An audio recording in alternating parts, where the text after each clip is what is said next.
been in the business for over 40 years and still we can't get enough of her. She's Dunfermline's most famous export. Ladies and gentlemen, it's Barbara Dickson. Apart from Andrew Carnegie. Well, he was from Dunfermline. He was a bigger as far as we're than concerned, it's you. You're very kind. He wasn't on the two Ronnies, have No, he wasn't. No, he wasn't. That's very true. Well spotted. Well, Barbara, it's wonderful to have you on the show. Thank you. Very kind. You know, as we said, 40 years. You've had a glittering career. You know, multi-million selling artist, Olivia Award winning. You've acted in some of the wonderful pieces of TV.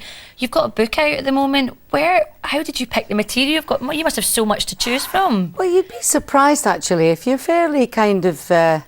Well, I edited a lot of stuff out. There was just this kind of stuff that you think you might be interested in and you realise nobody else is. So once you get rid of that, it's okay. You know, I mean, it's not a slim volume, but it's not one of those massive ones because I think there's a lot of personal stuff in there and a lot of career things.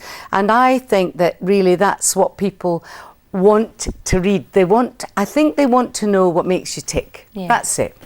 And the name of it, you got all your songs, well, you used to plank and all your songs in your dad's shirt box. Yeah, well, every shirt box in the old days, you young people will not remember this, there was, you used to get your shirt in a cardboard box and it had like a see-through top. Any gentleman's shirt came in a box like that. So I purloined the box once my dad had the shirt and I started to put what they called foolscap pages inside the box in those days.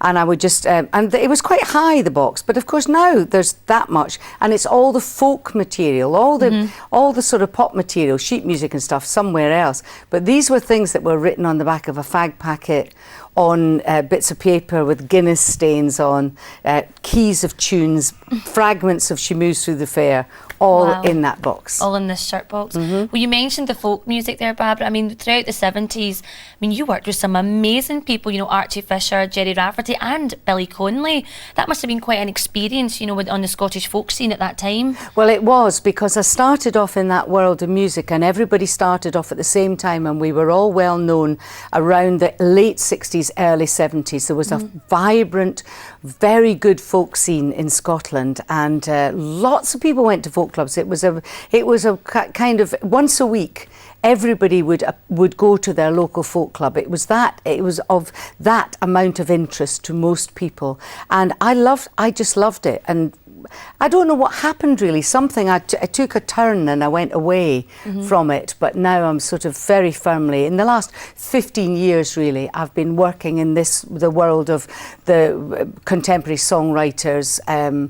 When I say contemporary, I'm talking about contemporaries of mine, not very young people. But songwriters, people like Bob Dylan, traditional music of Ireland and Scotland especially. So you and Billy Connolly both moved away from the folk scene. I remember Billy Connolly saying that. Myself and Barbara Dickson, she's brilliant. Oh, Dunfermline's fine, she's decidedly tickety-boo. Yes, that's exactly what he would have said. Yeah. That's true. That was his quote. That's exactly right. But that's not the only comedy connection. I mentioned it earlier on. You were on every Saturday night. The two Ronnies, the biggest kind of comedy duo at the time, 15 million people. I mean, that's more than X Factor. Did you ever try and recite any of Ronnie Corbett's jokes? Well, I always think, now should I say this or should I not say it, but the truth was I wasn't there when they did the shows. I did it all as a day inserts, eight songs done in one day, costume changes, and they slotted them into the show. But I did attend the final one of the series, so I did meet them, and I did meet them before they asked me to do it. I met them, but they weren't there when I was singing. Aww. It was always you and Manhattan Transfer. Well, there's all sorts of people appeared on it, but people, I think, thought it was me for years and years and years. But I only ever did one complete series, which was in 1976. Wow. Well, Barbara, I mean, I know that was a TV, but another hugely successful part of your career has been theatre. And I know that Liverpool was obviously very important to you, and Willie Russell. Yeah. And he kind of gave you, if I read rightly, he gave you your kind of first break in the theatre. Well, that's right. Well, Willie Russell was a friend of mine from the folk scene, and he and I knew each other in Edinburgh. He came up to do the festival with his teachers training college, and he and his wife used to put me up when I was playing folk clubs in Liverpool, so I knew him. We predate the theatre. He became a playwright. He wrote this show called John, Paul, George, Ringo and Bert, and thought, I know it would be good if the music could be sung by Barbara, then the songs won't be compared to the original Beatles versions of the songs, which in Liverpool and elsewhere, of course, were very precious. People would not want to hear a load of actors singing those songs, and they thought a woman singer playing the piano, it just removed it one stage from everybody's recollection of the songs. And that is the thing that, well, I did it in Liverpool, expecting to go back to folk clubs again. I had no idea of what was going to happen. It transferred to London because Robert Stigwood and Michael Codron took it to London, and suddenly I was sitting playing the piano on Shaftesbury Avenue thinking, wow, something's happened, something's different here. And really I suppose I was in pop music for 10 years after that, until I sort of rethunk my career again in the late 80s. And of course, I can't not mention Willie Russell's other play, Blood Brothers, where you were Mrs. Johnson, and I've seen footage of you. I mean, you only have to just type in your name and it all kind of pops up on the internet. That must have been a wonderful role. It was amazing, because I had never acted, not even at school. So when they said, would you like to have a crack at it, I have to tell you, I'm not one of those people who says, yes, of course, what a brilliant idea. I thought, no, I can't do this. I'm not an actress. It's not my area of expertise, and I'm not very confident. And what happened was I decided to give it a go because they persuaded me to do it. And I thought, well, if I'm going to fall flat on my face, I'll fall flat on my face in Liverpool. And I stepped out on the stage the first night and I thought, it's possible that I can do this. But it took me a while to really get into it. But within a week of being there, a man at a radio interview said to me, what's it like playing a slut? Oh my man. And I was really, really upset. And I didn't think it was funny at all. No, I was a bit shocked when you said that. I'd inhabited the character, and I said, Mrs. Johnson is not a slut. You know, she might be poor, but she's a very respectable woman. And I really did feel that about it. So very quickly, you were really passionate. I really got hold of her, and I can't watch anybody else doing it because I think, I don't know who that is.